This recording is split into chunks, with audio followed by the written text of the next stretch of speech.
রাধে রাধে বন্ধুরা, আজকে আবার চলে আসলাম গঙ্গায়। আর এখানে শিব মন্দিরে জল ঢালার জন্য সবাই মিলে চলে আসলাম। এই যে দেখো আমাদের ইটখোলা ঘাট এটা। এর আগেও তোমাদের আমি একটা ভিডিও করেছিলাম, কিন্তু তখন স্পষ্টভাবে ভিডিওটা হয়নি।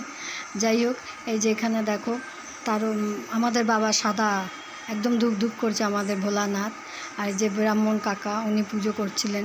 সকাল থেকে উনি পুজো করছে বলে উনি একটু মাথাটা গরমও হয়ে গেছিলো। যাই হোক, দেখো তোমরা, এই যে গণপতি বাপ্পা এখানে বসে আছে।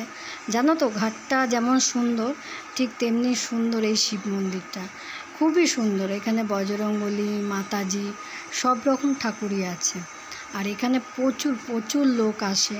আগে সেরকমভাবে আসতো না, কারণ ঘাটটা কাঁচা ছিল, রিস্ক এখানে মানে পড়ে যাওয়ার ভয় টয় ছিল।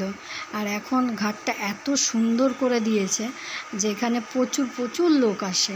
আর এবারে দেখলাম যজ্ঞের ব্যবস্থাও হয়েছে। গতবার যখন ফার্স্ট সপ্তাহ আমি পুজো দিতে গেছিলাম, তখন যজ্ঞ বা ব্রাহ্মণ কাকাও ছিল না। এবারে দেখলাম, এই যে দেখো আমার সব ভাইরা, আমরা সবাই মিলে গেছিলাম।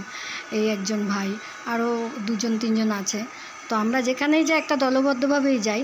ওদের সব সময় পাওয়া যায় না, কারণ কাজে ওরা সব ব্যস্ত থাকে। আর এবারে সবাই একসাথেই গেলাম। ভোলানাথকে জল দিল, ওরাও দিল, আমরাও দিলাম। তো মানে এত সুন্দর মন্দিরটা করেছে যে না দেখলে বুঝতে পারবে না। এমনি আমাদের হালি শহরটা পুণ্যস্থান বলেই পরিচিত। এখানে মণিঘাট, রামপ্রসাদ ভিটা নাম করা। যদি কোনো সময় আসো দেখতে পারবে, মানে এত সুন্দর আমাদের এখানের মহাশ্মশান, হালিশহর মহাশ্মশান খুবই সুন্দর। আমাদের বাড়ির কাছে, সবই আমাদের বাড়ির কাছে। মানে বাড়ির থেকে ধরো 10-15 মিনিট লাগে জোর। বলে না, যারা কাছে থাকে তারা যেতে পারে না। তো আমাদের সব সময় হয়ে ওঠে না, কাজবাজের ব্যস্ততা। যেমন অনেক দিন ধরে আমি ভিডিও দিতে পারছি না, কারণ শরীরটাও খুব খারাপ গেছে। আর তার মধ্যে মানে কাজবাজের এতটাই ব্যস্ত হয়ে যাই যে সব সময় ভিডিও করে ওঠা সম্ভব হয় না। প্রথম সপ্তাহটা করেছিলাম, ভিডিও দিয়েছিলাম। দ্বিতীয় সপ্তাহ, তৃতীয় সপ্তাহ করতে পারিনি, শরীরটা ভালো ছিল না। এবারে লাস্ট সপ্তাহ হয়তো ভেবেছিলাম করতে পারবো না, কারণ 3-4 দিন ধরে জ্বরে ভুগছিলাম। তো ওই জন্য গঙ্গায় স্নান করতে পারলাম না। বাড়িতেই স্নান করে বাড়ির ভোলানাথকে জল টল দিয়ে তারপরে বরের সাথে গেছিলাম গঙ্গাঘাটে। মানে শ্রাবণ মাস যে বাবা বুঝিয়ে দিল, এত বৃষ্টি নেমে গেল। হ্যাঁ, স্নান টান করে ভিজে ভিজেই জল দিল। আর এত সুন্দর এবারে, মানে লাস্ট সপ্তাহে যে এত সুন্দর করেছে। তো আমি বাড়ি থেকে ওকে বলে গেছিলাম যে ওখানে তো ভোগ দেয়, তো ভোগটা যদি না পাই তাহলে তোমার সাথে এবার অশান্তি হবে।